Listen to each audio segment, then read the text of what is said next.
guys, Radical Reggie back at you with another video, and now as you can see we are on our way to Portland, not just to visit the city, but we're here to visit Portland Retro Gaming Expo. Yes, we are at the Expo of 2023 and very excited to check out some games. But of course, before we go to the show, we got to check into a hotel because we're going to be here for the whole weekend. You guys know how these shows are. You got to kind of stay for the whole weekend to get the best experience for games, sales, deals, all kind of stuff. Unfortunately, it was pretty rainy this year, but that's okay. Grab an umbrella and you're good to go. The first stop was Retro City Games. They had something really cool in their collection of games. As you can see, stadium events for the NES. Still very sought after, I believe. Know how much this game goes for. Would you want to add it to your collection? Here's my buddy Drew's station here. He got his second sealed copy of Mega Man for the Game Gear and Paperboy. Here was the Blockbuster event. This was before the event started, but I kind of wanted to tour how it looked a little bit as we'll get closer here. I don't know if you guys remember last year, the Blockbuster event was kind of like an enclosed indoors area, but it was in a more open area out here, as you can see, so more people could see it. Very cool, but it was very nostalgic seeing like how this setup was. I mean, I remember how excited I was as a kid to go to Blockbuster. So it's like seeing this is like a time capsule pretty much. Here's the free play area. I was really happy with the setup this year because they had it away from the free play arcade. The free play arcade gets pretty hectic and loud, but now they had their own section over here, which was actually bigger and roomier. So you got to play like a lot of games like Mario 3, as you can see here, Wave Race, you know, all kind of nostalgic games from the past. Now I'm showing you the area before the show actually started because if I film over here when everybody's over here, it's way too packed and insane. So I wanted to film before it got like that so you guys could see how it looked.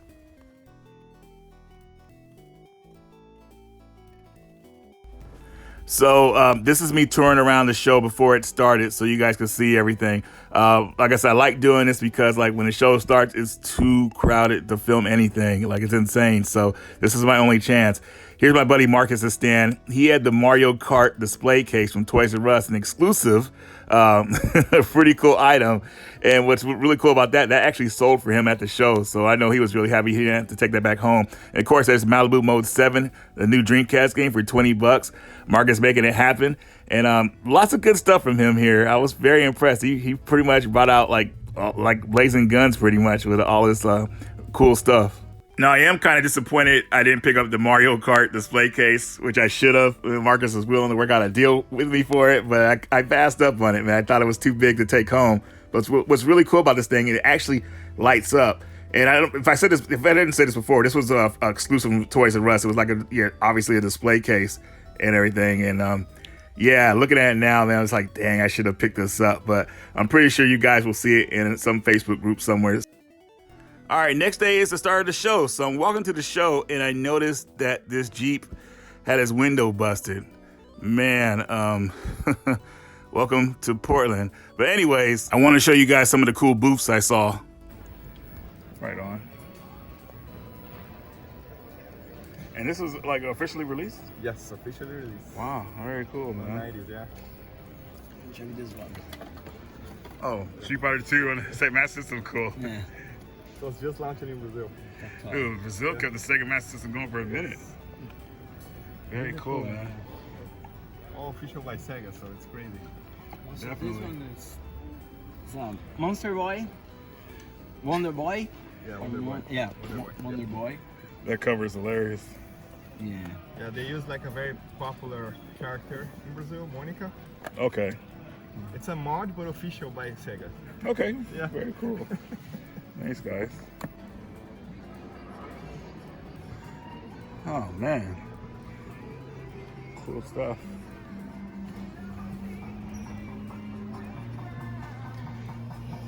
I honestly don't know what to look at this event, but maybe I'll spot something. We'll see.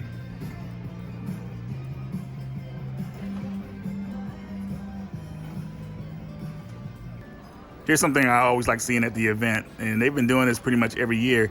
This is the living room station, where kind of like you have an old school system set up like an Atari, and everything looks really nostalgic, even down to the shagged carpet. But right now, this is an hour before the event opens, so people were setting up. So like I said, got to see a lot of cool stuff here without like having to look over people's shoulders or whatever like that.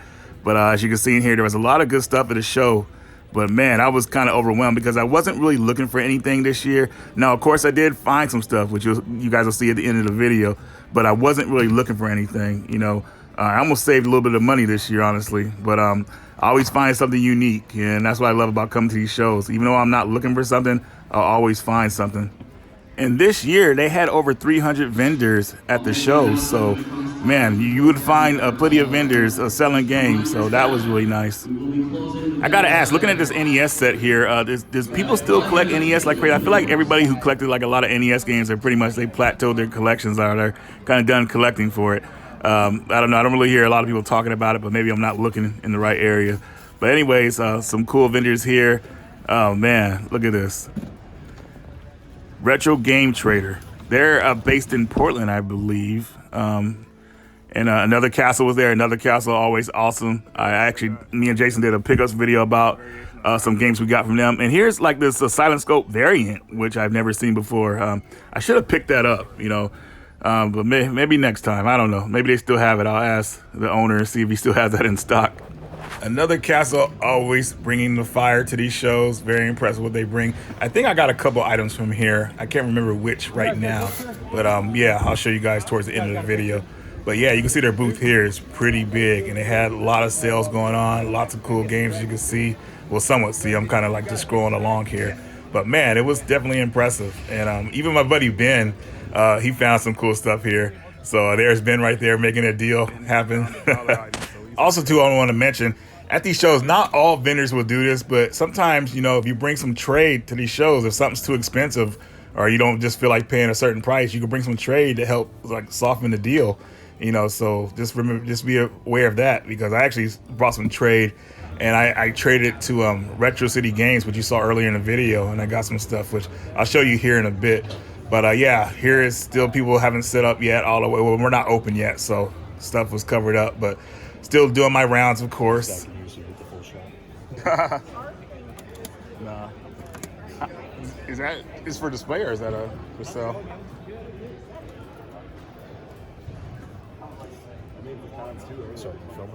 No, not you. Don't. I'm just going around you, so don't worry. Boom. You got all your stuff out on display? Make any sales yet? Come on, man. How's it going?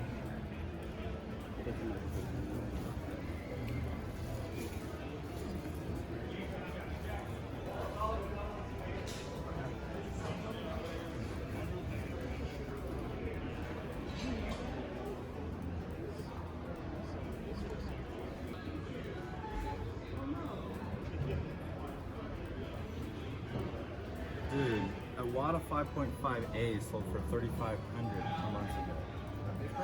Yeah. There's.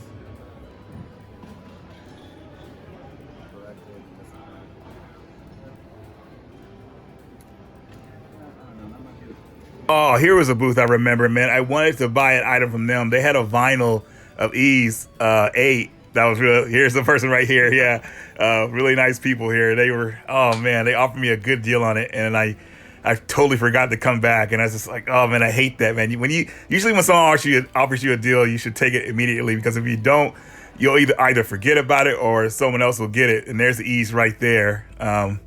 So beautiful, man. I love that game. I actually got the not visual novel, but the book novel recently, which I'll probably show off in another video.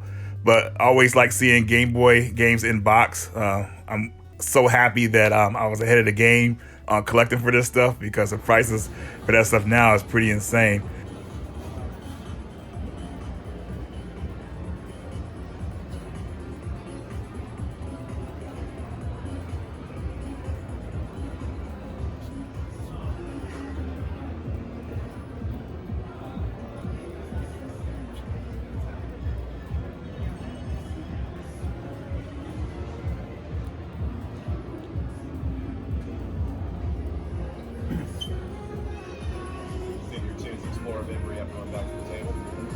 Take your chance to explore a bit. We have to go back to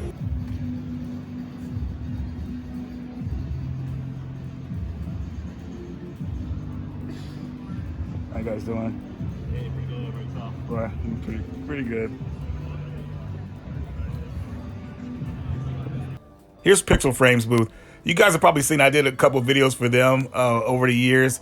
But yeah, Mega Man 10. Look at this. Mega Man 11. I think I saw, Jury over there. Street Fighter 2, Persona 5. What else we got here? Ghosts and Goblins, Street Fighter 2 Championship Edition, Street Fighter 1. Ugh, that game. And here's some of their other frames here. You guys have seen most of these over the years, I think. I have a good portion of these, I would say. There's good old Tetris here. Oh, the Turbo Tunnel, everybody's favorite. Everybody said it's the hardest level in Battletoads, but I thought it was always the Jet level or even the Snake level. But anyways, here's Contra. Then we got Castlevania Symphony of the Night, Street Fighter Evo moment. Lots of classic moments here, and I love how these frames like capture all that stuff. You know, they always come in this box.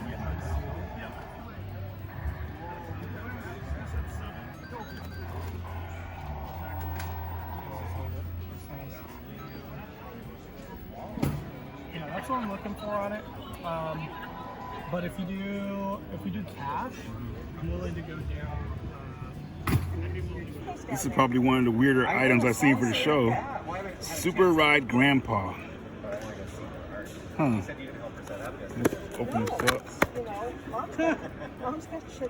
Hop on my back. What the? Impotent?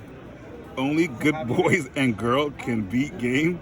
Do not turn game on until you have finished your chores and homework. If parent requests game over, then must. To clean cartridge, wipe gently with a moist tongue or walnut. And here you can see the show is starting to take off here. The VIPs are let in first. I think pretty much almost everybody bought a VIP because it was like pretty much wrapped around the building. So you can see the event pretty much starting here. And here's like a top view before the event started. I kind of wanted to give everybody an overview, like how big this event is and like the aisles you go down. The free play arcade is on the top left there. And then on the top right, that's the Blockbuster Center, which wasn't open yet, but you can see the lights over there. It's just kind of reminiscent of how it was back in the day at those Blockbuster tournaments. Here I'm at the panel for Saturn Dave and the Shiro crew. Got to meet them all for the first time at the show. Very nice guys. I love going to their panel. A lot of upcoming translations they were talking about for the Sega Saturn, which was really impressive. And then here is the free play arcade. Of course, the first thing I go to when I go here are the pinball machines because I love pinball. And I want to ask people in the comments, are there still publishers that make pinballs besides Stern? Yeah, let me know because I'm really interested in knowing if there's more than one.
Here's Hypersports, which is like a sequel or middle game to Track and Field.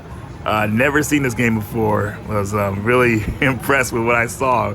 Very nostalgic for me.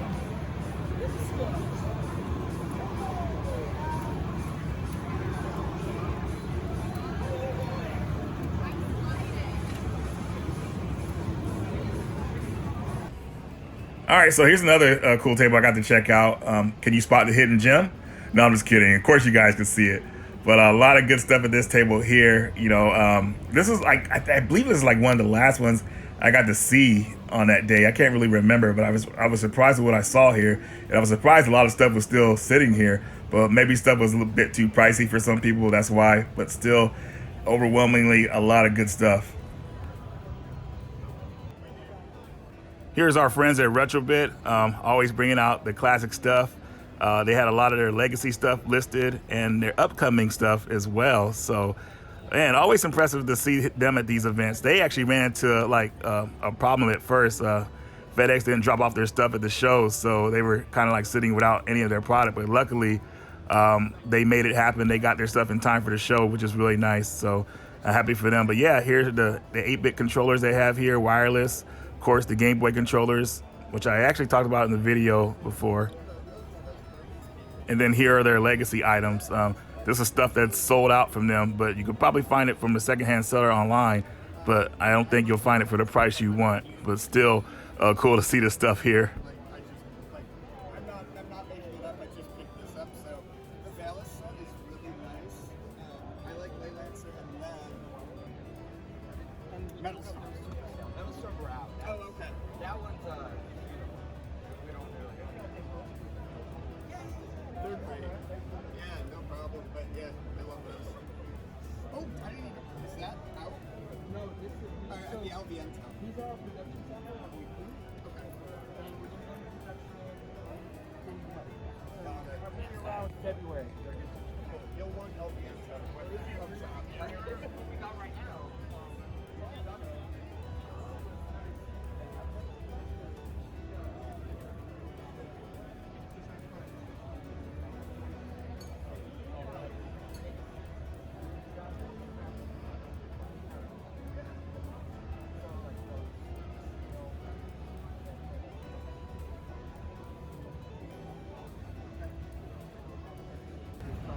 All right, so here is Assault Suit Valken.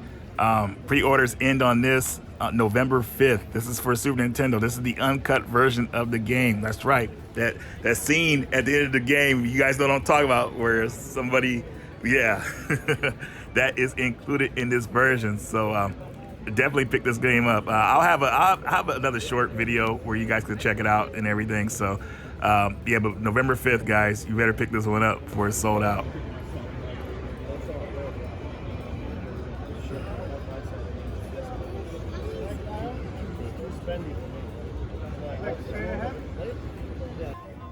Here's something you don't see every day. Super Mario Brothers on the Intellivision. Oh man, I'll let you guys see for yourself.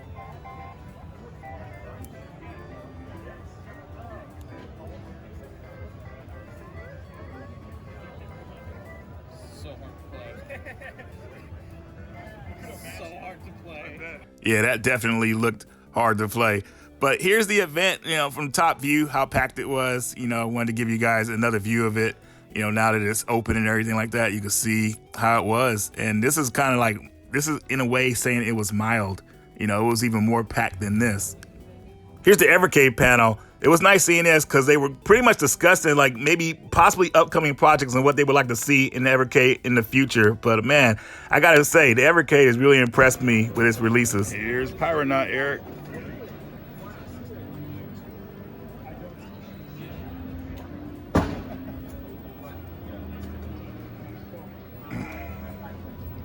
Is the game complete, Pyronaut? What? Is Pyronaut complete? No. No. A lot of it is like the last level's empty. There's just like a few tweaks in there that I have to make. Okay. Go back and change a lot of the early level design. Did you plan on like having it out in a couple of years? Like, yeah, if I actually go back to my point, yeah. A couple right. years. It's cool. Yeah, I hate to leave everybody like hanging in limbo about when I'm going to work on it. It's cool seeing it though. Right. It's just how it is. I don't think he's ever gonna finish Pyronaut. It's been like freaking 8 years already. But here's the Blockbuster Challenge area. Yeah, you guys can see. I wish I could have showed you guys how packed it was, but I actually missed that part of the show. But yeah, I want to take a look at it again because this section is where I wanted to spend my most time in. And shout out to my buddy Gerald for making this happen for the event. It means a lot to see like something like this at these events because it just reminds you of your childhood pretty much. I mean, like I said earlier in the video, I was always excited to go to Blockbuster because, you know, you're always going to rent a good movie, get candy, snacks, and all that good stuff, and spend time with the family. I do have some good news for you guys. There's still one more Blockbuster left in the world that you could visit. So if you have a chance, definitely check it out. Well, hope you guys enjoyed your tour of the Portland Retro Gaming Expo 2023. And now on to the game pickups. Here's Fatal Frame, Maiden of the Black Water. This was actually the last game I got at the show. Now, it's been a while since I played the Fatal Frame games. I actually got lucky a few years back and got Fatal Frame Part 2 for the Xbox, which I considered the definitive version of that game. But it's been a while since I played these games. You know, Supernatural, you know, taking pictures of ghosts, getting up close is pretty trippy. So I'm looking forward to this one. I'm happy that the series has kind of like come back in a way. You know, it hasn't officially come back to America as a physical, but still the new game that came out is pretty cool. And they actually brought back the fourth game, which was only released on the Wii in Japan. But somebody did an English translation of it, or maybe I can't really remember. But I'm just happy the series is somewhat is back, and hopefully they'll continue this trend. But I do want to ask you guys this. Out of all 5 Fatal Frame games, which one is your favorite? All right, so next up is Crossing Souls.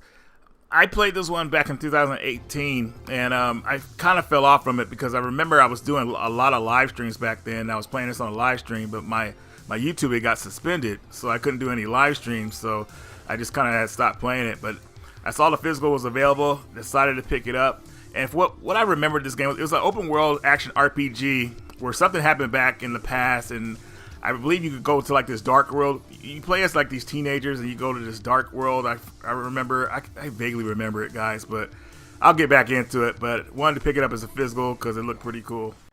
Here's Golden Force. I talked about this game briefly on my channel a couple years back, and I wanted to kind of talk about it again because a lot of people should know about this game. This is an action platform beat 'em up, kind of reminiscent to the old school, like a 16-bit era, I would say.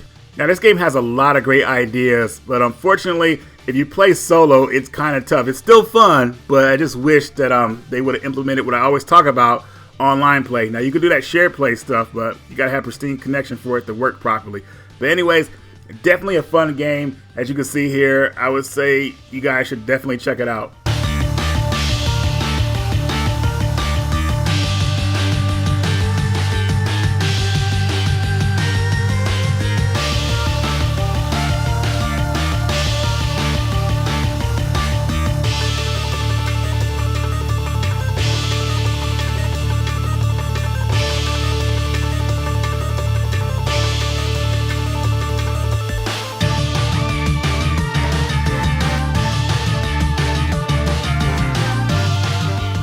Yuppie Psycho Executive Edition. I picked this up from Video Games New York Soft.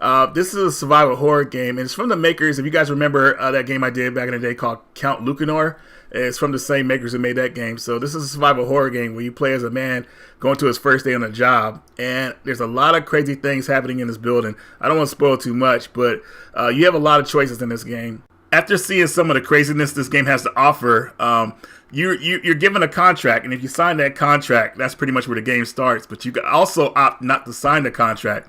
I opted not to sign it to see what would happen. It pretty much is kind of like blue pilling yourself. So the game would kind of end there, and you would get a certain ending. But the real game starts once you sign that contract. So lots of different endings, lots of different achievements. I think a lot of people will like this game. So this is available, as you can see, on the Switch. I'll leave a link in the description of where you could buy it from. Video Games New York. I've talked about them on my channel before. So I'm pretty sure you guys will click the link if you're interested in a copy. Here's Nightmare, the Ninth King for the Game Boy Color.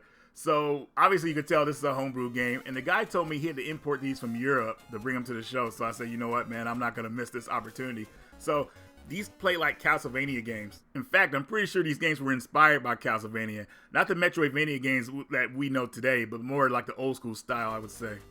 I can't express how impressed I am to see people still making games for a retro system like the Game Boy Color, and one with this much detail. I mean, you could tell a lot of heart went into this game, even though it's for the Game Boy Color. But of course, I'm still playing this game. So if you guys have played this game, let me know in the comments what you think about it.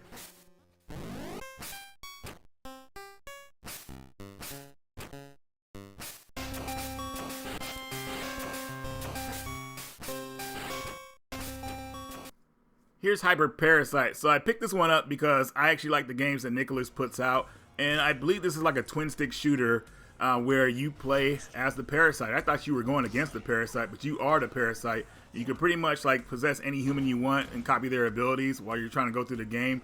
It actually really looks a lot of fun, and I like the detail they put into the story with the game. So looking forward to playing this one.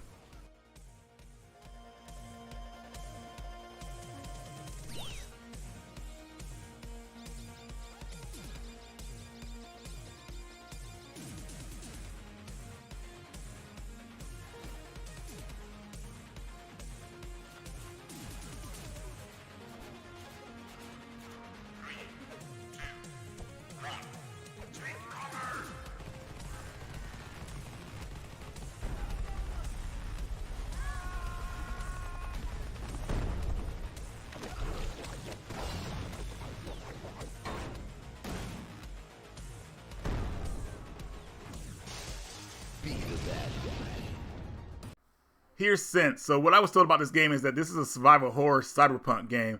Now, I just played Cyberpunk 2077, so I'm coming off that high. So really looking forward to seeing what this game has to offer.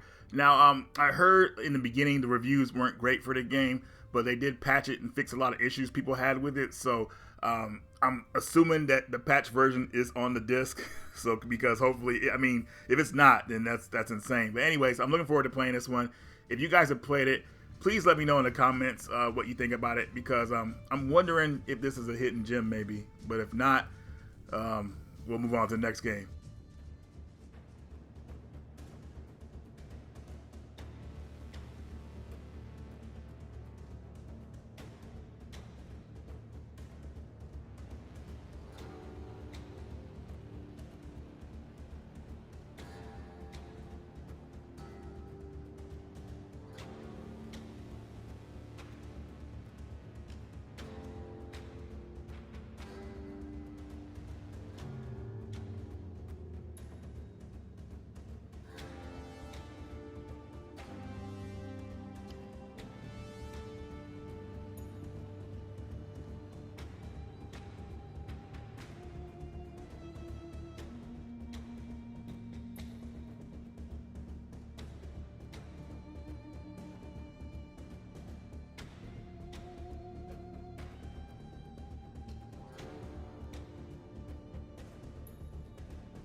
Here's Heim's Quest. I think I pronounced that right, but this is the mascot for Crunchyroll.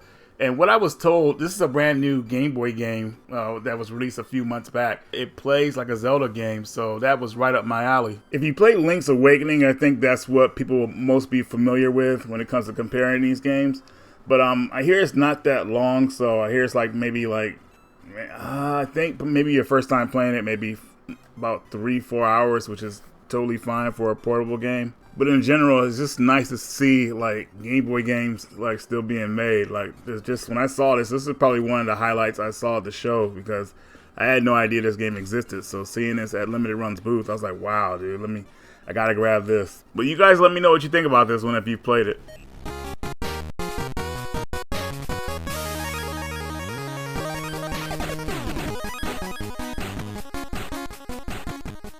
Alright, so here's the last of it. I got a Pac-Man plug and play. I got this, I think it was like for $5. I was really happy with that. Then I got the Eon HDMI plug for the Xbox. Looking forward to hooking that up. And then I got the wireless N64 controller. Now all I need is the N64. But anyways, guys, thanks for watching the video. Hope you guys enjoyed it. Radical Reggie, and I will see you guys later.